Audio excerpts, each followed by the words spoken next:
Good morning दोस्तों। तो आज मैं ऐसे हर्ब के बारे में बात कर रहा हूँ जिसका नाम है दालचीनी। और ये सबसे ज़्यादा मसालों में प्रयोग की जाती है। इसके साथ इसके औषधि गुण भी हैं, उसके बारे में बताते हैं। यह एंटीऑक्सीडेंट गुणों से भरपूर होता है, एंटीबैक्टीरियल एंटी फंगस होती है। दालचीनी एंटीवायरल गुणों से भरपूर है।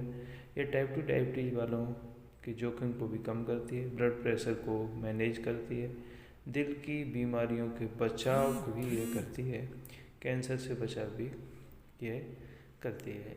और ये चूर्ण के रूप में ले सकते हैं या इसको इस तरह से ये लकड़ी के रूप में मिलती है, इस तरह की छाल होती है। इसके और भी बेनिफिट हैं। पतंजलि के अनुसार दालचीनी के सेवन से पाचन तंत्र संबंधी विकार, दांत, सिर दर्द, चर्म रोग, मासिक धर्म में परेशानियां ठीक हो सकती हैं। इसके साथ ही दस्त और टीबी में भी इसके प्रयोग में लाभ मिलते हैं। आप जरूर जान लें कि दालचीनी इस्तेमाल करने से कितने प्रकार के फायदे होते हैं, ताकि समय पर दालचीनी का प्रयोग आप आसानी से कर सको। तो ये तो रहे इसके यूज। साथ ही इस तरह का इसका ये पौधा होता है। दालचीनी कहाँ पाई जाती है, इसके बारे में देखते हैं। दालचीनी की खेती दक्षिण पश्चिम भारत के समुद्र तटीय और निचले पहाड़ी क्षेत्र जैसे तमिलनाडु, कर्नाटक एवं केरल में भी की जाती है। दालचीनी 6 से 16 मीटर ऊंचा और मध्य आकार का होता है। इसके पत्ते गुलाबी रंग के होते हैं। और दालचीनी के ये जो उपयोग की जाती है वो उसमें होते हैं पत्ते, छाल, जड़ और तेल। इस तरह की ये छाल को तैयार किया जाता है। दालचीनी के इस्तेमाल छाल का चूर्ण 1 से 3 ग्राम, पत्तों का चूर्ण 1 से 3 ग्राम, तेल 2 से 5 ग्राम तक लेते हैं। प्रेगनेंसी में इसको यूज नहीं करते। होता क्या है, इसके साइड इफेक्ट भी होते हैं, जैसे दूसरे व्यक्ति में जिसमें हानि हो सकती है। जैसे दालचीनी के नुकसान बहुत हैं। दालचीनी अधिक मात्रा में सेवन करने से सिर में दर्द की शिकायत हो सकती है। गर्भवती स्त्रियों को नहीं देते क्योंकि यह गर्भ को गिरा देती है।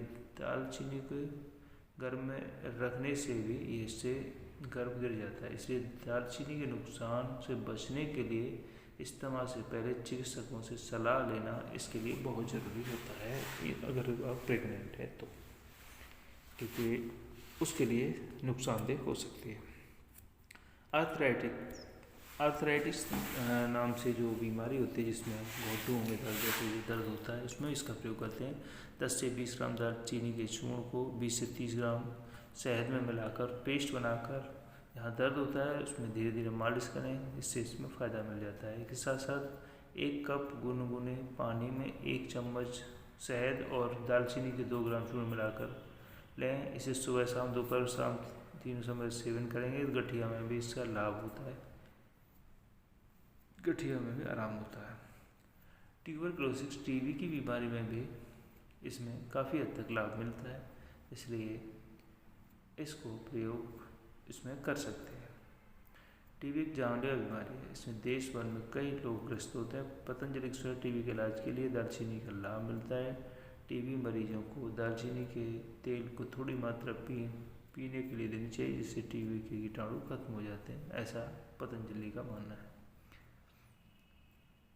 साइनाइड होता क्या है कि कभी कभी हमें बार बार छींके आना, नाक से पानी बहना, साइनाइटिस की बीमारी हो जाती है। उसमें क्या होता है, इसमें भी हम दालचीनी, आक का दूध, दारू हल्दी को पीस लें, उसे पेस्ट बत्ती के जैसा बना लें और साइनस में, नाक के अंदर घाव बन जाते हैं, उस घाव में लगा सकते हैं, जिससे घाव भर जाएंगे और हमें साइनस में फ़ायदा मिल जाएगा। साथ ही जब हमें उबकाई यानी उबकाई की तरह जैसे हिचकी आती है, तो हिचकी में भी इसका प्रयोग कर सकते हैं। इसके लिए 10 से 20 मिलीलीटर गाढ़े को पिएं, जिससे आराम मिल जाता है और हिचकी में बहुत आसानी से हम शांति पा सकते हैं।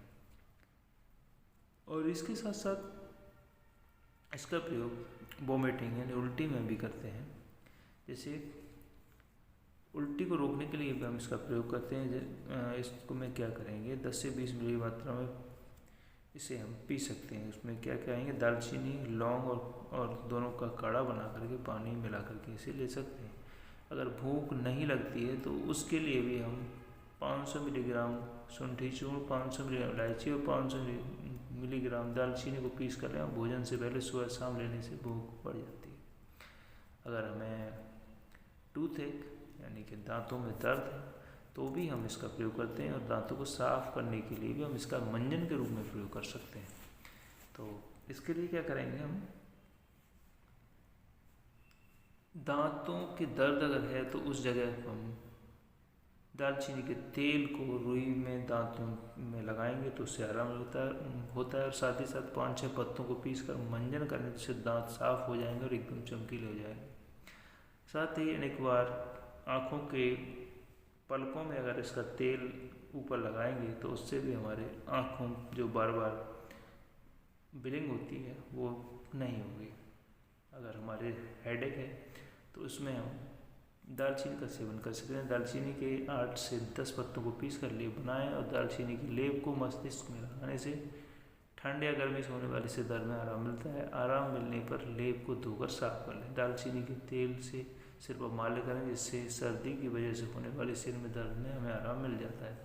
दालचीनी, तेजपत्ता और चीनी की बराबर मात्रा में मिला लें। उसे चावल से धोकर चावल के धोने के बाद निकाला गया पानी से पीस कर बारीक चूर्ण बना लें, जिससे नाक के रास्ते में डालें। इसके बाद गाय के घी को भी नाक में डालकर सिर से संबंधित विकारों में आराम मिल जाता है। और अगर हमें बार बार छींक आ रही है तो उसमें क्या करेंगे, दालचीनी को पानी में घिस कर गर्म कर लें और लेप के रूप में बनाएं, जिससे जुकाम में हमें फ़ायदा होता है। दालचीनी का रस निकालकर सिर पर लेप करने से भी लाभ होता है। खांसी के इलाज के लिए दालचीनी का प्रयोग करना फ़ायदेमंद होता है। खांसी से परेशान रहने से लोगों को आधा चम्मच दालचीनी के चूर्ण को 2 चम्मच शहद के साथ सुबह शाम सेवन से खांसी में आराम मिल जाता है। दालचीनी पत्ते को काढ़ा बनाकर 10 से 20 मिलीग्राम मात्रा में सेवन करने से खांसी ठीक हो जाती है। 1 चम्मच दालचीनी के चूर्ण को 1 चम्मच शहद के साथ मिलाकर इसे दिन में 3 बार सेवन करने से खांसी और दस्त दोनों में ही फ़ायदा मिल जाता है। तो इसे दस्त में भी हम प्रयोग कर सकते हैं, सेम खांसी वाला ही फॉर्मूले को। और कभी कभी हमें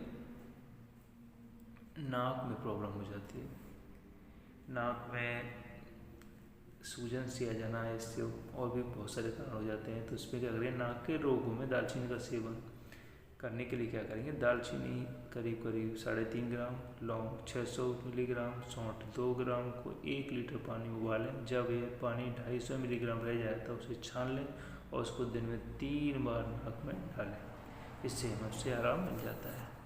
अगर हमारा बहुत ज़्यादा मोटापा है तो उसमें भी इसका हम प्रयोग कर सकते हैं। जैसे पेट से संबंधित कई प्रकार के रोगों में दालचीनी बहुत ही फायदेमंद होती है। 5 ग्राम दालचीनी के चूर्ण में 1 ग्राम शहद मिलाकर दिन में 3 बार सेवन करने से पेट फूलने की बीमारी भी ठीक हो जाती है। साथ ही जिन लोगों में मोटापा है वो भी इसका प्रयोग कर सकते हैं। जैसे कि 1 कप पानी में 2 कप शहद मिलाकर 3 चम्मच दालचीनी चूर्ण को रोज़ 3 बार सेवन करेंगे तो इसमें मोटापा और कोलेस्ट्रॉल, जब कोलेस्ट्रॉल बढ़ जाता है तो उसमें भी हमें आराम मिलता है। तो कोलेस्ट्रॉल वाले मरीज जो हार्ट से रिलेटेड बीमारियाँ हैं वो भी इसका प्रयोग कर सकते हैं, दिन में 3 बार यही फॉर्मूला प्रयोग करेंगे। अगर दिक्कत है दालचीनी का सेवन हम करेंगे, तेज़पत्ता को बराबर मात्रा में लेंगे, दालचीनी से तेज़पत्ता काढ़ा बनाएंगे, उसके बाद सेवन करने से हमारे जो पेट में ऐंठन या दर्द है उसमें आराम मिल जाता है। दालचीनी के 5 से 10 ग्राम तेल को 10 ग्राम मिश्री के साथ खाने से स्टोमक में होने वाले दर्द और उल्टी दोनों में हमें फ़ायदा मिल जाता है। अगर प्रेगनेंसी के बाद और के प्रॉब्लम कुछ होती हैं तो उसके साथ भी हम इसका प्रयोग कर सकते हैं। उसमें हम क्या करेंगे कि त्रिकुट, पीपरा मूल, दालचीनी, इलायची, तेज़पत्ता और करकरा लें। इसको 1-2 ग्राम चूर्ण को शहद के साथ चाटें। इससे माँ बनने वाली महिलाओं, जो बन चुकी हैं महिला हैं और जो आफ्टर डिलीवरी के बाद हम इसका प्रयोग कर सकते हैं। 4 रोग को ठीक करने के लिए भी शहद और दालचीनी को मिलाकर रोग वाले अंग पर लगाएं, और देखते हैं कि थोड़े ही दिनों में खुजली, खाज और फोड़े फुंसी भी इससे ठीक हो जाते हैं। तो ये इस तरह से ये बहुत सारी बीमारियों में कारगर है। और कभी कभी हमें बहुत ज़्यादा फीवर होता है तो फीवर को ख़त्म करने के लिए, उतारने के लिए हम इसका प्रयोग करेंगे। तो उसका तरीका ये है, 1 चम्मच शहद में 5 ग्राम दालचीनी का चूर्ण मिला लें और सुबह, दोपहर और शाम को सेवन करने से ठंड के साथ होने वाले संक्रमण बुखार ठीक हो जाता है। बहरेपन की समस्या अगर है तो जीवन जीना मुश्किल हो जाता है। बहरेपन के इलाज के लिए हम दालचीनी का प्रयोग करते हैं, जिसे दालचीनी के तेल को कान में 2-2 बूंद डालें और बहरेपन से भी हमें आराम मिल जाता है।